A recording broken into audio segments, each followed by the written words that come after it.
Welcome to the Irn-Cru podcast, the American football podcast made in Scotland by NFL lovers. This is the News Crew, and I'm your host, Keith McGinty. There are only 169 days away before the start of the new NFL season, but we'll be here to see you through. There's always more than enough news to keep the crew on our toes. And speaking of keeping the crew on their toes, I'm joined by, thankfully, some of the finest crew members to help me sift through all this week's going on in the world of American football. First up, we have Cowboys fan Dan. Dan, how are we, bud? Not too bad. I just realised it's a rerun of the Super Bowl show. That's what it is. That was the last game I was on. I'll not be bailing early for that one.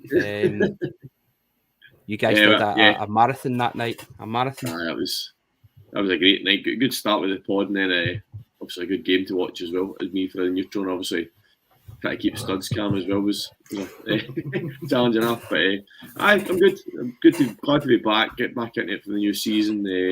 Exactly. Fun just begins. And soon to be sponsored by WD-40 for that chair. We are also joined by Hamilton's very own Big Chief at Studs. Studs, how are we, bud? Not bad, mate, not bad. I'm trying my best not to actually move, to be honest, just so as I can avoid the squeak. I'm not sure if it's the chair of your knees at your age, mate, and all this running about you're doing. I know, but busy man. Superb. We had a good week. There's been plenty going on in the world of American football, but what about yourselves? Away from the game, we're having a good week, yes? Aye, usual. Aye. Working and then refereeing this weekend, so doing my linesman for a couple of games, for a couple of semi-finals, starting tomorrow night and on Sunday, and in the middle for a semi-final on Saturday. So a bit busy weekend. Superb. I treated myself to. I'm not a hat wearer. This is the first hat that I've bought in like decades. So I've treated myself to a couple of wee hats. You maybe see them up there as well. So aye, we'll try it out. I think that's clear starting to worry. This is my midlife crisis kicking in that wee bit early. So she might well be right. So we'll wait and see how we go on. Plenty of news to get through today. But as always, we'll start with our kickoff question. Dan, I'm going to come to you first because Studs is just learning about this. I'm hoping we can think of something quickly on the fly. Tonight's kickoff question is: what quirky thing about American football makes absolutely no sense to you, but you love it anyway? So, American football, we've all grown up here. Most of us have grown up with the football as the main sport here. You've got rugby as well, and in Scotland and England, throughout the rest of the UK and Ireland. But the main sport has really been football. So what does not quite translate across the Atlantic from American football to our formative years watching football? What about you, Dan? Is there anything that jumps out to you that you can think of that just goes, that's not quite right, but I love it anyway? I think the obvious one's going to be the fact that a game of football that's meant to last 60 minutes lasts 3.5 hours. That's probably like how. And I think the ball is in play for something like 18 minutes or something like that, and it's like, the game lasts 3 hours. How is that actually physically possible? And until you actually start getting into the game and understanding why that's the case, from the outside it does probably look a bit strange. Adverts, it's purely for adverts. It is purely because the thing is, we're football apart from half time. Like NFL, you don't go back to the studio. Sky are back to the studio every 5 minutes in their NFL coverage. But see, in America, you're barely in the studio apart from half time. So I think that's probably one. Another one it makes sense, but I don't like the fact they're going to change it as a new thing with the chain crew. Where they're trialing having digital chains rather than actually having physical manual chains. And so that's something that used to be an NFL Europe chain crew. I want to see the change staying. It is tradition. Have the digital stuff as a backup, but keep the people on the field with the change. That's what I want to see. How accurate are they though with the human error? And does it make that much of a difference to the game? We've got issues with the VAR coming into soccer, and how it's kind of taking the magic away from it, but maybe being that wee bit more accurate with decisions and calls, or it's meant to be. How much of a difference does the change really make to a game? It's as accurate as you can be, because actually the chain is 10 yards long. There's no there's no debate in it. It is literally from one end of that chain to the other end is 10 yards. So it doesn't matter where they set it up in the field. One end is going to be 10 yards away from the other. So and they've got specific rules on where they set it up. So they always set it on the outside of the down line. So whatever line that is on, they set it on the outside of the line, so that it's always going to be the same. So it's not a case of you're losing half a yard because we set the chain up. And figuring it in that you get it, there's a wee clip on it as well, which gets set on the nearest 5 or 10 yard line. So what you don't know if you've ever noticed that when they go to measure the chains, like for it's a tight call, they don't basically stretch the whole chain out. They only ever stretch the end of it out where the ball is. It's because they put the clip on the line where it's meant to be. So they're only stretching out half a chain or a quarter of a chain, depending on where the nearest 5 or 10 yard line is. So it's as accurate as you can be. I mean, part of the trial, the digital won in 3 games last year, maybe more. A couple of playoff games, so it was high-profile games. And part of the results were very favourable, but they've not published any data or anything like that yet. But it seems to be it's going to happen going forward. But I think you're going to still have to have the manual chain as a backup just in case. I think, because can you imagine going to Super Bowl? It'll be a minute. The down markers no working digitally. We'll just guess.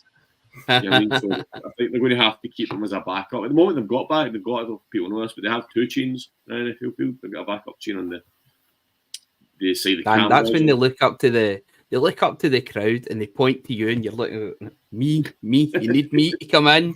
I can do this chain, gang. So a lot of people don't realise there is a backup on the camera side, so you don't very often see it. There is a backup chain on. There's a chain on both sides of the field. Only one is the main chain, which is going opposite the camera. See, before I was going to say the bigger issue of the chain gangs where the refs spot the ball rather than the actual chain gang.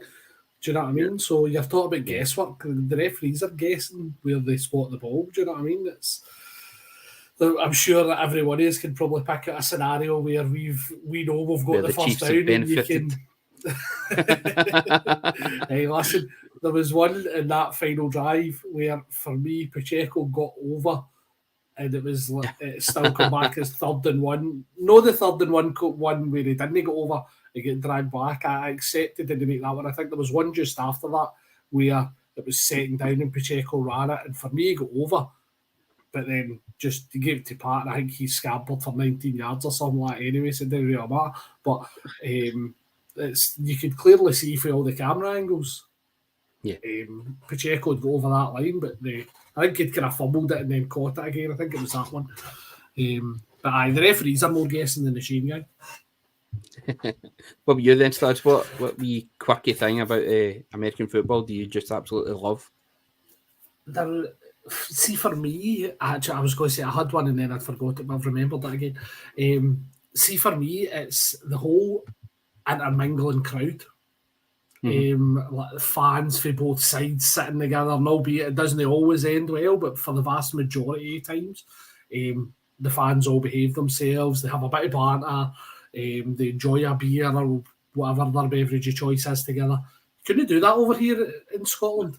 It doesn't matter whether it's Dundee versus Hamilton or Clyde versus Edinburgh Uni or Edinburgh City. The fans all hate each other. Or again, probably my amateur game at the weekend, I'll have the fans standing on opposite sides. Do you know what I mean? It really doesn't matter what the event is. You cannot have opposing sides mixed in together in Scotland. Whereas over in America, everybody just gets on with it. And that's not even just localised to NFL. That's whether it's Major League Baseball, it's basketball, whatever the event is. They're all just intermingling and as I say, for the most part, getting on. It's something I know. I'm definitely with you in that. I quite like the relaxed nature of it, and most of the time you do see them all getting on, having that wee bit of banter between the two sets of fans, especially if you're like one of the few fans within the big crowds as well, and getting it tight for the home fans, which is it's pretty good to see. Well, it doesn't go a wee bit too far. That's a good thing about it. For me personally, I quite like the fact that they go to watch football in ridiculous temperatures. So we saw in the news last week about some fans who have lost digits and extremities just so they could go to see the Chiefs versus the Dolphins and the playoffs game earlier in the season there. Aye, that's just ridiculous.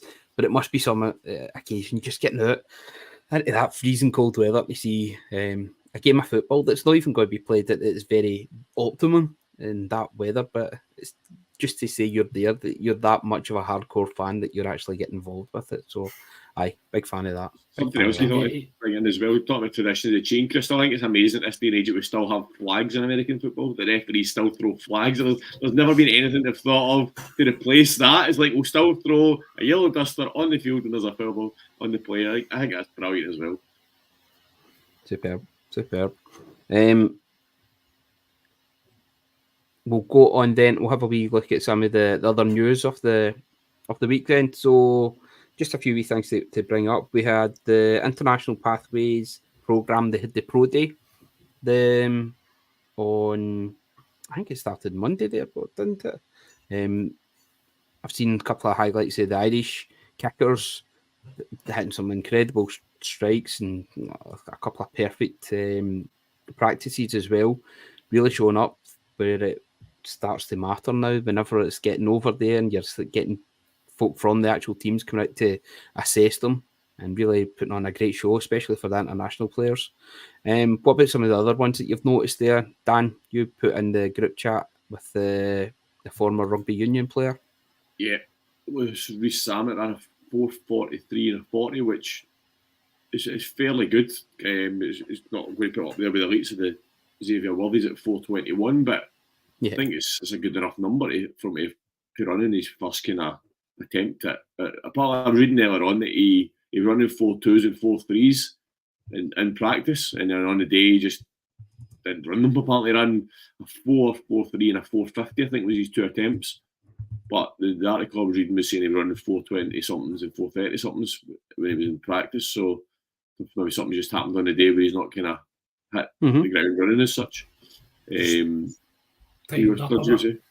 that? Just tightened up a wee bit nerves, probably. Yeah, that's all. That's exactly what it'll be. And it's not something like these guys in the NFL have been practicing for the 40 dash for about a year. So I mean, they probably do it every day in training ahead of going to the combine. He's not something he's been doing. Do you know what I mean? So fair play. I mean, I think his other stats will seem to be okay. It seem to be teams will be taking an interest in him as a result of it. I was saying to Keith, his jump was 4. What did I say it was? I can't remember now. It was 29 inches. Yeah. Which was Deebo Samuel, for example, done 39. So it was maybe a wee bit below that, but you're comparing it with one of the best receivers in the league. That's extra 10 inches on top of it. Yeah. So you're thinking he seems to have done okay in terms of, but it's hard to compare against these guys over in America that basically spend their whole life waiting for this moment and they practice. So I think it kind of gives them an idea of what they can do, but I don't think they're going to be judged much on that to an extent. I think the fact he's got offers just shows that teams who are already interested in him, probably more so for his rugby tape, again, using a different position, but a very good example in Jordan Mailata, who was dominant in the rugby back in Australia, and he's translated it in, but again, it's going to have been his tape when he was running, carrying bodies in rugby that impressed teams. It's going to be the same for Lewis as well. It's going to be the body work he's already shown in, whether it's rugby league or rugby union, I don't know. I really don't know the difference, to be perfectly honest, but it's, the body work he's putting in that's going to be what they're looking at, and the fact he's got a couple of offers shows that teams have been doing their homework on him already.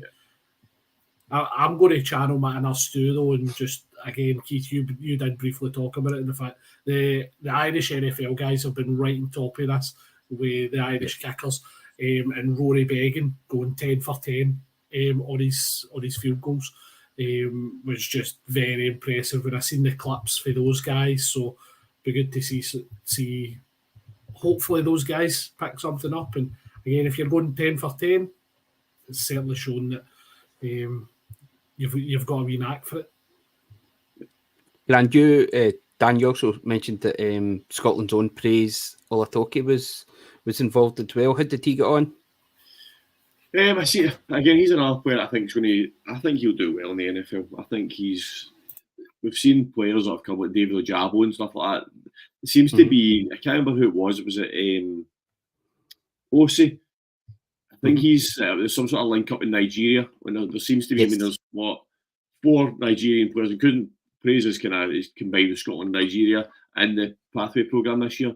It seems to be a massive push, and especially in Nigeria, to get players into this international pathway programme, and it seems to be paying off. And I think he's going to be another one who's going to jump on it and translate across. And I think we're going to see good things. I think he's going to be the next Scottish person to make it a good impact in the NFL.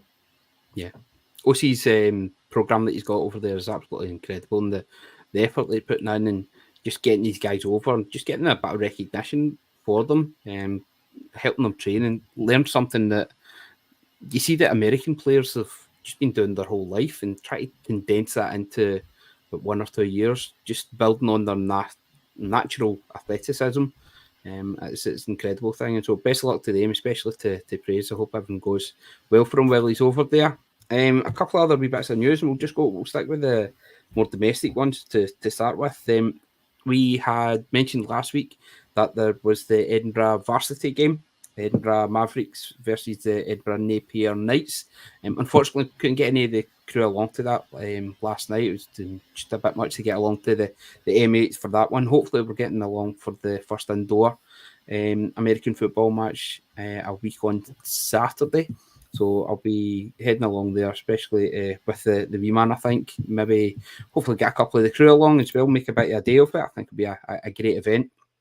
But for the varsity game, the spoils went to the Mavericks, who won 14-6. They went into the half 14-6 up and finished the game with that. So a cracking trophy that we've got.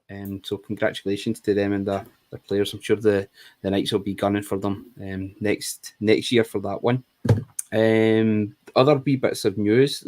We have been lucky enough in the past year to get Ian McFarlane from the East Kilbride Pirates, the women's team, to be on the podcast quite a few times. He's a big Pats fan. He was delighted when I couldn't get enough of the Pats fans in Scotland onto a podcast to have a wee look at the state of the Pats. But we'll hopefully get him back on.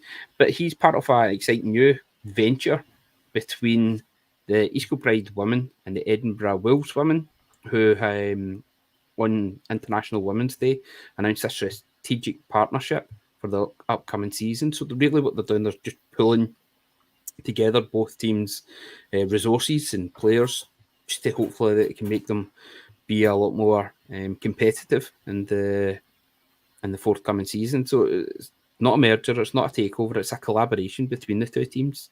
I think that's a fantastic idea, and it's a really, really interesting way for them to kind of push the game forward on in Scotland, and wish them the very best of luck, and very best of luck to Ian as well. He's a great guy. Hope everything goes really well. We should be trying to get to a few more Brit Ball games this year, guys.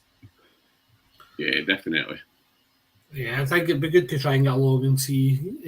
Again, my two at different points have kind of trained with the Hamilton Bucks, Buccaneers, who are an affiliate with the UK Pirates, obviously.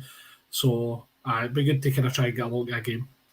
Yeah. As with Tigers, I've moved to Clydebank, so it's actually just across the water for me. So my dad goes down and watches every now and again, because it's just down for him. So I keep saying I'm going to do it, but just actually going to do it is the question. Yeah, it's just getting that chance to go. It's amazing trying to fit it.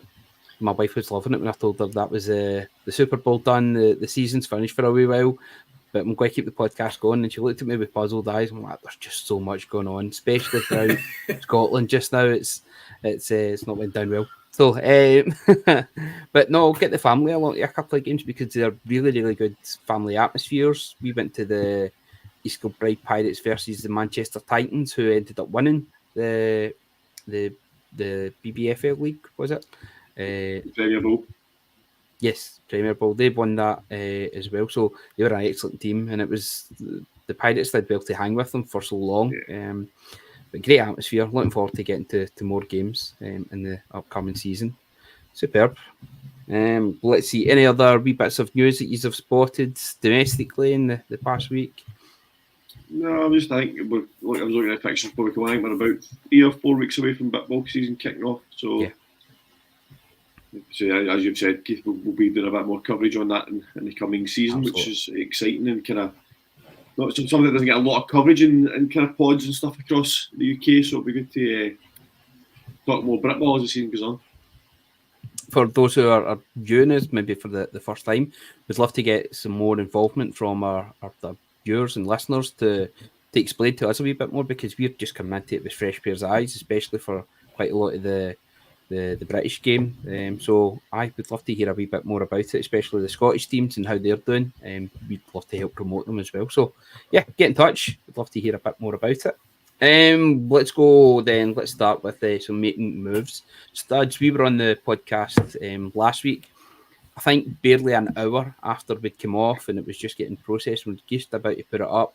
The news broke that Justin Fields was leaving Chicago and heading to Pittsburgh.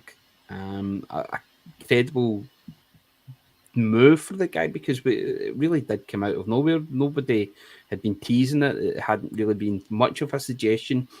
People had floated that the Steelers might have been a team that were looking for someone that like Justin, but maybe that had been before they had got Danger Russ in the building. What do you make of the move for Justin himself? I thought you were going to break the other big free agent signing there, didn't you? As you were going Justin Fields, but I'm sure we'll deal with that other free agent one later on. But nah, I think all signs were pointing that the Bears were going Caleb Williams number one. I think it's extreme. Well, I'd say extremely rare. I don't even know if it's happened in the past where teams had. In fact, no, sorry, I take that back. I think the Jags done it where they had back-to-back number one picks year after year. So, but the Bears obviously in the unique position where they finished with 7 wins. You don't often see a 7-1 team with a number one pick, albeit it's because Carolina were a tire fire. So, for me, I think it made sense to get Justin Fields out of there.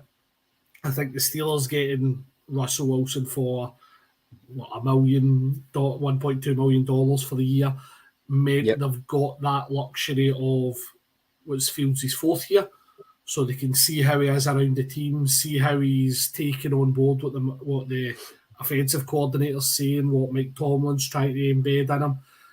I said he may not play he might not have loads of game time this year. He could be sitting behind Russell Wilson for the year and just they're seeing how he absorbs that information, how he interacts with his teammates, those kind of things. So the Steelers could really be looking at what's he like as a personality. Right, he's going to be worth that 5th-year option. Let's give him a shot. Or did he do what the Packers done with Jordan Love, where it's maybe it's not the 5th-year option as such, but they kind of give him a smaller deal to say, right, we'll go and prove yourself. So it really made sense to me. You've got a young quarterback who excelled in college. He's going to be worth a shot somewhere. The big point, which I found slightly amusing, was the Bears. We tried to do right by Justin. We wanted to get him the best possible deal. We knocked back better trade offers to get him, and that's why we've sent him for a 6. Well, theoretically, you've maybe sent him for a 4th instead of a 6, so you've not really done right by him. You've took something that could swing either way. So I think that was the Bears trying to put a spin on it was quite impressive for me. There wasn't really much desire for him. There was not many teams really, maybe put in inquiries about him, but it didn't seem to be many teams vying for his signature. So if the Bears actually done pretty well here to get a potential 4th for him. And Dan, can you see him at some point this season being the starter for the Steelers, or is this going to be Russ's season? Already they've been leaking the news that although Russ is the number one, and they're already got plans for extending him next year and giving him a big bumper contract, that was very quickly leaked once Fields had actually got in the building. Once that had been confirmed from the Steelers, they were saying that I think they're just trying to protect Russ, make sure he's not going to get off to a bad start, but it also protects Fields a little bit. It gives him a little bit away out of the spotlight where he can just get in, get settled, and learn the game. Long way to say, do you think the Bears have done better out this trade, or have the Steelers got a second steal of the off season? As much as it's a conditional fourth, as you say, Russell Wilson's going to be the starting quarterback, but to become a fourth, Justin Fields needs to play 51% of the Steelers snaps this season. That's the caveat. He needs to play more than half their snaps this season. Unless Russell Wilson gets injured or gets off to an absolute shocker of a start on the bench him, but Mike Tomlin, I don't think is the type of coach that's going to bench somebody after 2 or 3 games. No. I think the Steelers are going to have won this trade because I think it is going to be a 6 that they've paid for him. And I think, as much as there was a bit of interest in him, I think what you were saying about the spin was, I think Justin Fields came out and said, of all the teams that interested me, I want to go to the Steelers. So the Bears have went, right, okay. I mean, so it was a bit interesting. It's not, the Bears maybe spun it a wee bit better than it actually was, but to an extent, Fields says he wanted to go to Steelers, and the Bears agreed, which is good to see, because you might have seen players getting traded to places they don't want to go. But I think the Steelers are protecting themselves rather than protecting Russell Wilson, protecting Justin Fields here, because Russell Wilson, as we know, is not getting any younger. They've picked up Fields, who is a well-able starter. He can start. He can run an offense. We know that. He's maybe just not lived up to his potential, but he can do it. He can be the QB1. So if something happens with Wilson in terms of injury or his form drops off a cliff, the Steelers have picked up Justin Fields for a 6th-round pick. So, I mean, it's a no-brainer for them, and I'm actually surprised that there wasn't, at that price. Justin Fields knows he's going there probably to be a backup to start with. But I'm pretty sure there's other teams in this league that he could have went there for a 6th-round pick and had a shout at winning the starting positions. Do you know what I mean? So I'm surprised there wasn't more interest in him. I mean, I think it's obviously the Cowboys will get Trey Lance, but it's someone that if we did have Trey Lance, I'd be expecting the Cowboys to be asking the question at 6th or something like Justin Fields. So I'm quite surprised that maybe there was interest and we've just not been aware of it and it's not been publicised. But I'm surprised that there wasn't more notable interest in it at that price. I think it's a very good price to pick someone like him. And I think what's going to be interesting going to Steelers is we're used to seeing Mike Tomlin Steelers teams with Ben Roethlisberger, with Kenny Pickett. We've never seen this read option quarterback in Pittsburgh with a Mike Tomlin team. So it's going to be interesting to see how that works out for them. And is Mike Tomlin changing his offense? He's kind of, because Russell Wilson to an extent was that type of quarterback. Maybe not to the extent of Justin Fields, but at his prime he could run and he could throw. So interesting to see what the Steelers do in terms of playbook this year. Obviously, they've not got Matt Canada anymore, so that would make a massive difference. Well, that's what I was going to say. They're kind of leading into obviously Arthur Smith, and where was he most successful with Tennessee? It was the play action pass. He had the big heavy run on Derrick Henry, and then he had Tannehill building the play action off of that to AJ Brown and things like that. So I think you can kind of see what kind of playbook they're going to be looking at, and obviously if you've got somebody like Russell Wilson, who's notoriously hard to bring down, can create the off-script stuff. I think Fields has got that capability. He's obviously very mobile as well, so I think you can see where they're heading. I wonder if they'll do a kind of Saints type thing with them, like have a playbook for plays for Justin Fields, so they maybe put Justin Fields in certain situations and keep Russell Wilson as a starter and bring certain situations, and maybe bring Justin Fields in for certain plays rather. So as much as a backup, they might still get some game time, kind of like Taysom Hill type situation with the Saints, where they've got plays specifically for him. I wonder whether that's something that's maybe within the thoughts.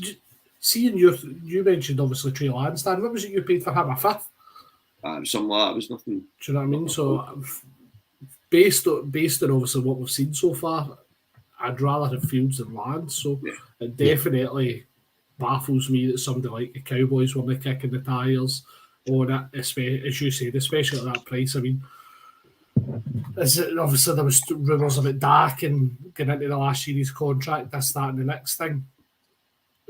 Could Fields coming in? I think the problem we've got is that we have Cooper Rush and we have Trey Lance here, so suddenly you've got 4 quarterbacks there. Yeah.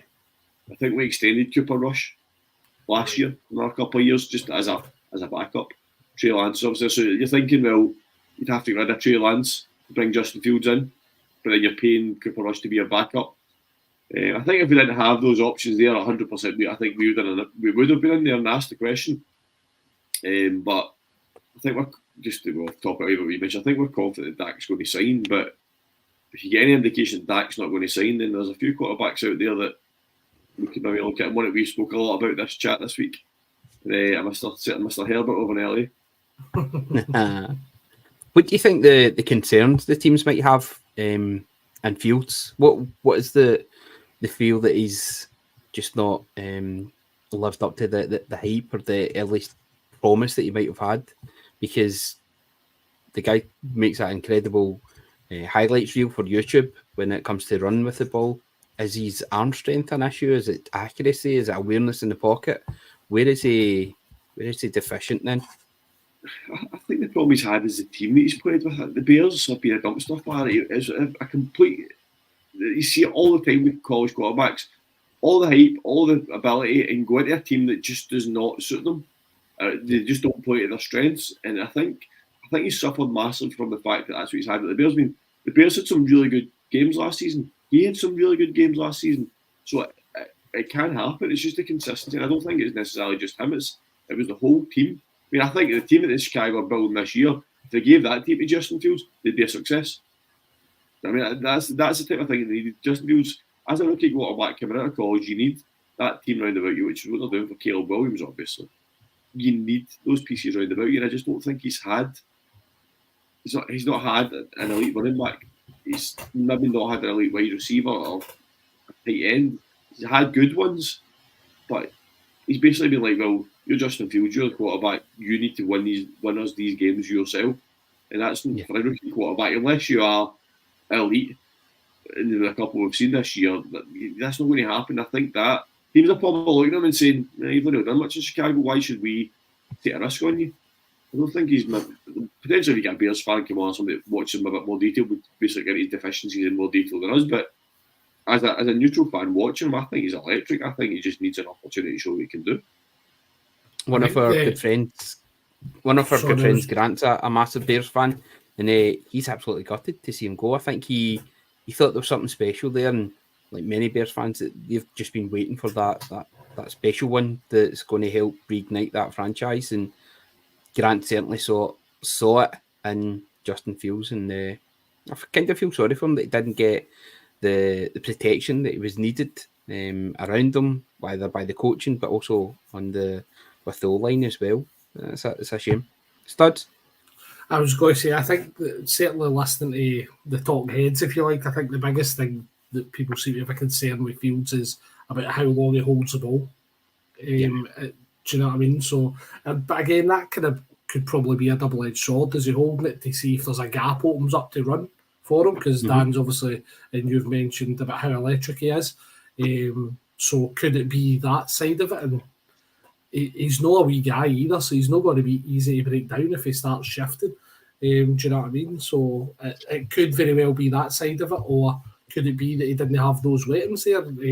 So we've seen what he done with some of his passes with DJ Moore this year, where it was, again, highlight reel was the words. Do you know what I mean? It was, some of them were absolutely frightening.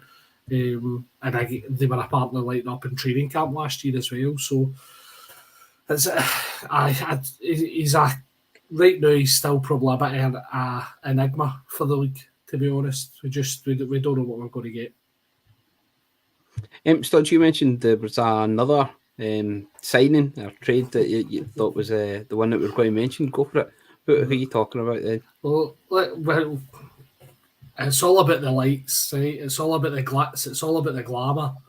It's all about Hollywood, surely. Do you know what I mean? So that was one of the other big free agent signings. Obviously, the one I took particular interest in. And I don't know if you have actually heard that who done the recruiting on this one. Was it Pat Mahomes? Was it Travis Kelce? I did, but I forgot who it was. It was Big Red himself, Andy Reid. I'll take you back to last year when we signed Drew Tranquil for the Chargers. Andy Reid popped Drew Tranquil a text the day he woke up to sign with the Chiefs and just said, right, think red, think Kansas City red, think championships. And then Drew Tranquil signed. This year he's done it with Hollywood, and I've actually got it in front of me. He's messaged them and said, Hollywood, think red today, KC red with diamonds, Andy Reid. Now, Hollywood Nice. Brown's response to that is actually class as well, to be honest, where he said, "Yes, sir, love the sound of that. Think Hollywood Brown likes camera action." There you go. So Hollywood comes to Missouri. I like Hollywood. He's unfortunately he broke out and then died. He went to Arizona, which was just a bad move from him. But he broke out. It was the Ravens, wasn't it? Mm-hmm. And it was great. That first season or so in the Ravens looked as if they could be money. They live up to the name. So I think it's a good move for him. I think a good move for you guys as well. I don't think he's a number one, but he's definitely going to give you a completely different dimension he's not had for a couple of years. Aye. For me, he's definitely. I think he's an upgrade in MVS. MVS is obviously was brought in as the kind of field stretcher. Big guy, made some come up clutch for us in a couple of the last 2 seasons at specific times. Had issues kind of during the regular season. I think Hollywood's definitely got the capability. If we can keep him on the field, I think he's going to be a big threat. And him with Rashee Rice, I think it's going to be an excellent tandem at wide receiver. I don't think any of the two of them particularly are what you would call a number one wide receiver myself. But people are talking about Hollywood as a field stretcher. I think he can do that if you ask him to. But I think he's also, again, you've seen for some of the catches he's made in Arizona with Baltimore, he's very good at the contested catch stuff and the slot stuff as well. He's able to get that kind of separation. So I think he's definitely a good addition.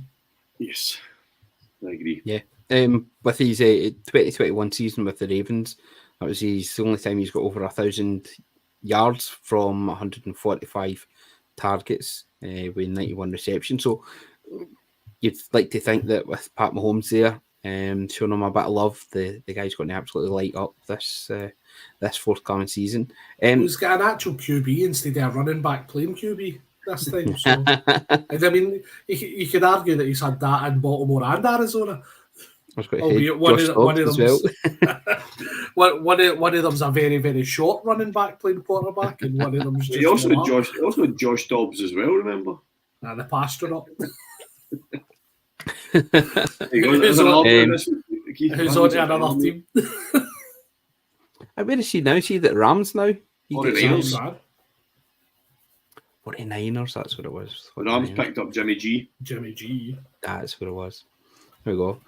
Right, good. Let's keep this moving then. Other moves. Mike Williams head to New York. Well, New Jersey. To join the Jets. What do you make of that move then, Dan?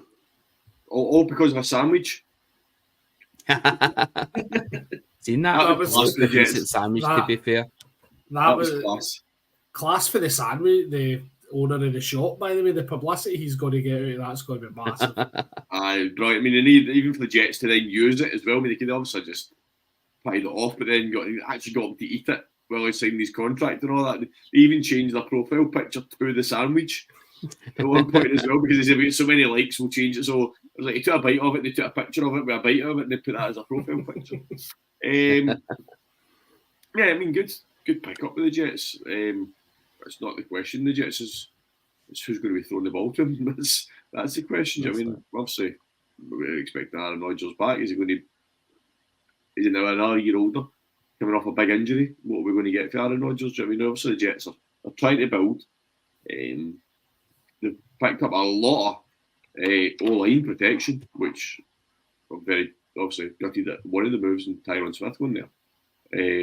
Well, so they are. Is he going to have the O-line protection? Is he going to have the O-line protection, or is it going to be the Secret Service? That's the big question. Guys, is that any given Sunday, the guy coming out, the running back with a gun, could be a Secret Service agent alongside him. I think I can't remember who it was. I think it was the Jets actually tweeted themselves. They picked up 3 offensive linemen, like especially starting, and they actually tagged in Breece Hall and said, "There you go, have some protection for your whole line to get some runs." So yeah, I mean, I think he's a good player. Obviously, they've got Wilson there as well. So it's a good addition to the lineup. Yeah, terrific player. Big fan of him. The big thing's going to be health. I mean, you look at the deals that the Jets have been doing, and it's very much a win now. You mentioned Smith on no line, Dan. It's a 1-year deal. Mike Williams, 1-year deal. It's very much right. Can you guys stay healthy? Can you stay in the field for us for 18, 19, 20 games, whatever it may be? And that's probably been Mike Williams' biggest issue. I mean, obviously, I used to see him twice a year with the Chargers, and I was probably more scared of him than I was Keenan Allen, because he just seemed to have a knack of getting a touchdown or two against the Chiefs every single time. He's a big guy who's quick, and can you keep him on the field?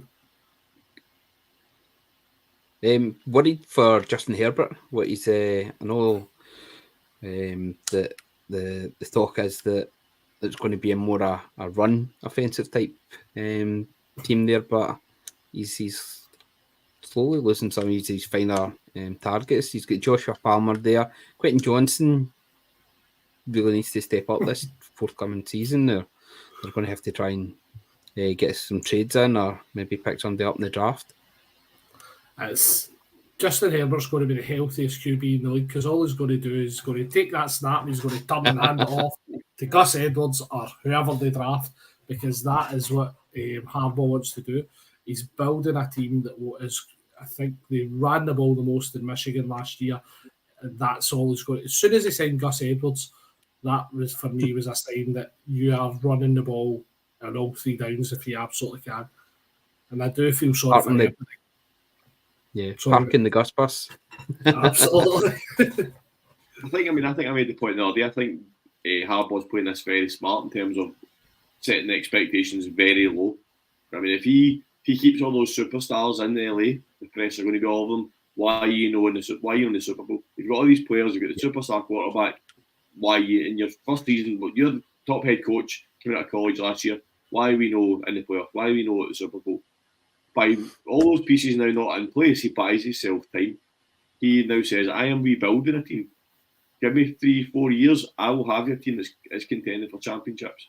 See, right now, we need time, we need to build.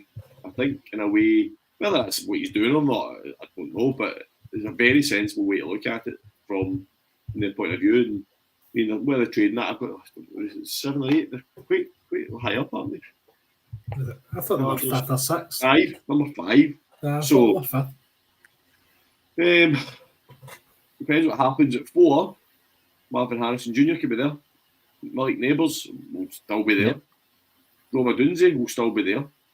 So maybe the thing is we'll get a fresh receiver in for Justin Herbert to throw to.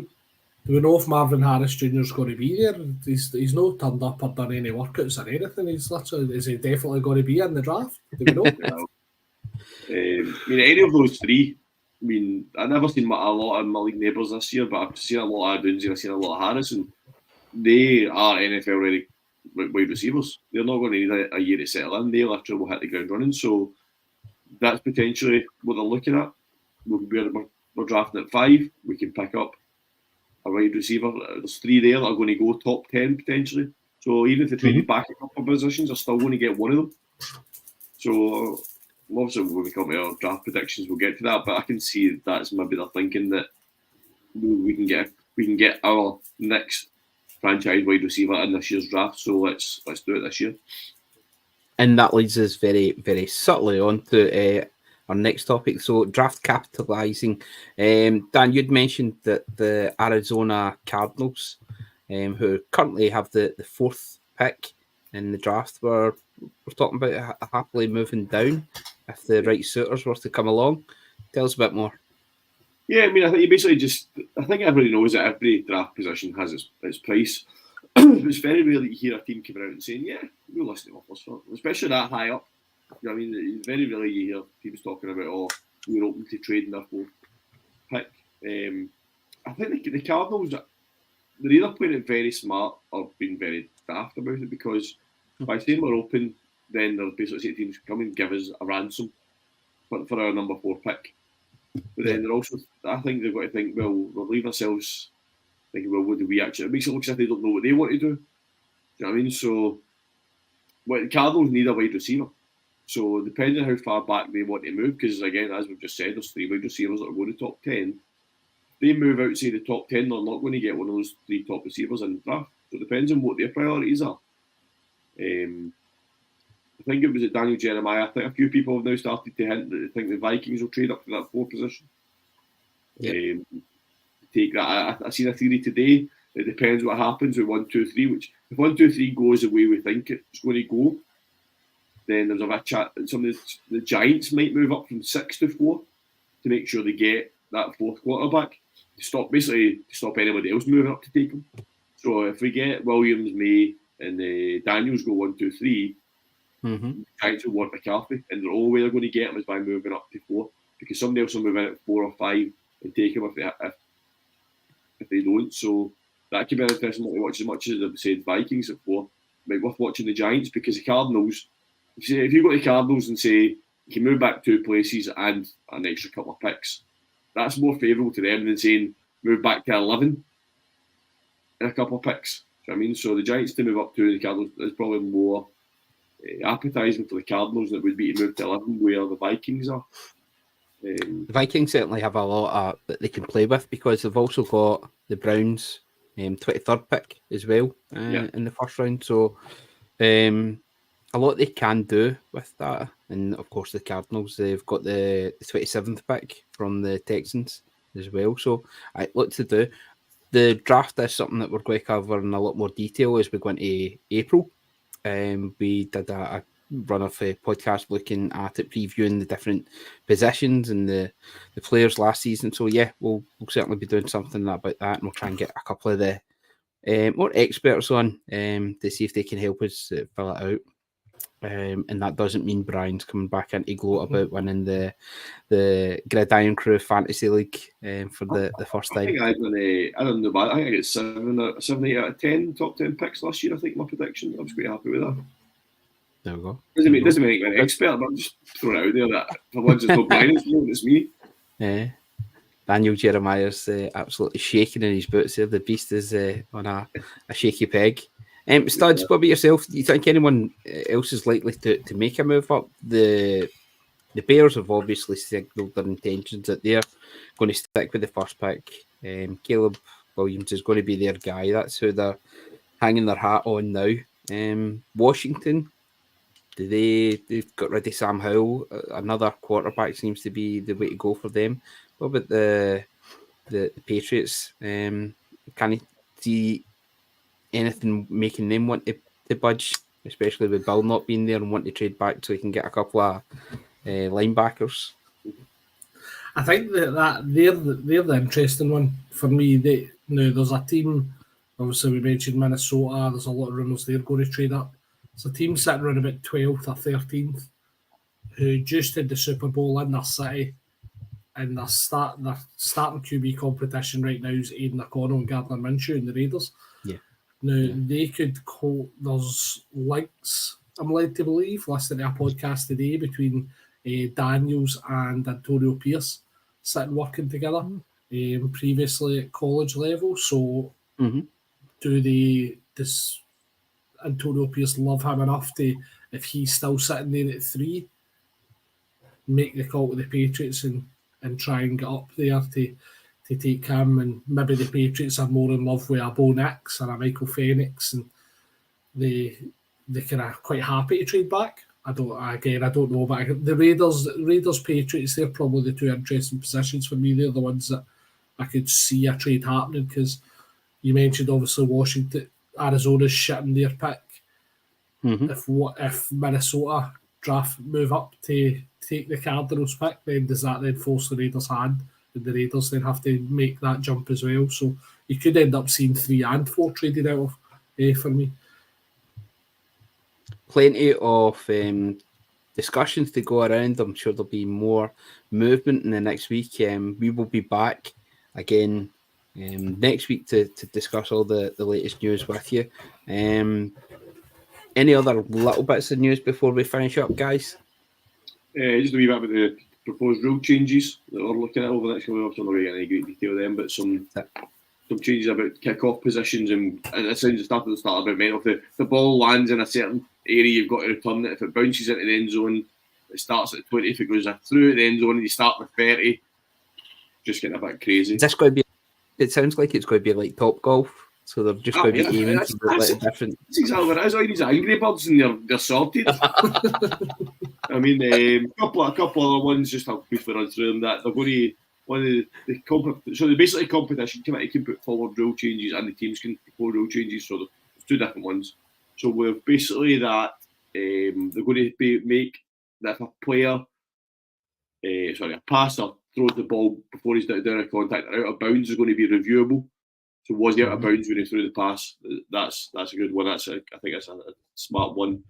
Review replays on when the clock expires on the play clock. I want to make that a reviewable play as well. That if it was clear that the clock had hit zero on the play clock, that they review it to see if it was.